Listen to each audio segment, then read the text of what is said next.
கடந்த ஆண்டை விட இந்த ஆண்டு வெயிலின் தாக்கம் அதிகமாக உள்ளதால் பொதுமக்கள் மிகுந்த இன்னலுக்கு ஆளாகியுள்ளனர். வெப்பத்தின் உக்கிரத்தில் இருந்து பொதுமக்கள் தங்களை பாதுகாத்துக் கொள்ள பல்வேறு முன்னெச்சரிக்கை நடவடிக்கைகளில் ஈடுபட வேண்டும் என இந்திய வானிலை ஆய்வு மையம் தெரிவித்துள்ளது. கோடை காலம் தொடங்கியுள்ள நிலையில் வெப்பத்தின் தாக்கம் நாளுக்கு நாள் அதிகரித்து வருகிறது. பகல் நேரங்களில் கடும் வெயில் கொளுத்துவதால் திறந்த வெளியில் வேலை பார்க்கும் பணியாளர்கள் மிகவும் அவதிப்படுகின்றனர்.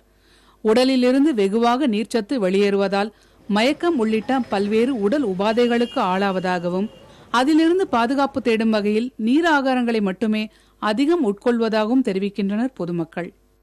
வெயில தான் இருக்குது, ஒன்றும் முடியல, ரோடு பெருக்கிற வேலை தான் செய்கிறேன்.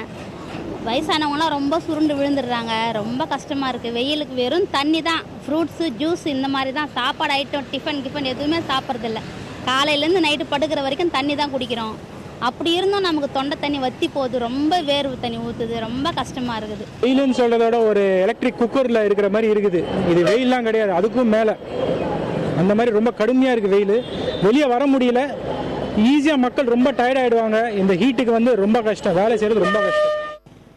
ஈரப்பதம் இல்லாத தரைக்காற்று வீசுவதன் காரணமாக வட தமிழகத்தில் அடுத்த 2 நாட்களுக்கு 2 முதல் 3 டிகிரி செல்சியஸ் அளவிற்கு வெப்பம் அதிகரிக்கும் என்று சென்னை வானிலை ஆய்வு மையம் தெரிவித்துள்ளது.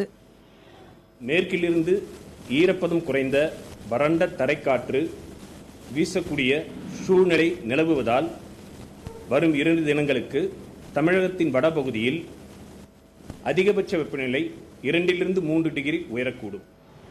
சுட்டெரிக்கும் சூரியனின் வெப்பத்திலிருந்து பாதுகாத்துக் கொள்ள பருத்தி ஆடைகளை அணிய வேண்டும், குளிர்ச்சி தரும் இளநீர், மோர் போன்றவற்றை அதிகம் அருந்த வேண்டும் என்பன போன்ற பல்வேறு ஆலோசனைகளை வழங்குகின்றனர் மருத்துவ நிபுணர்கள். புதிய தலைமுறைக்காக செய்தியாளர் குழு.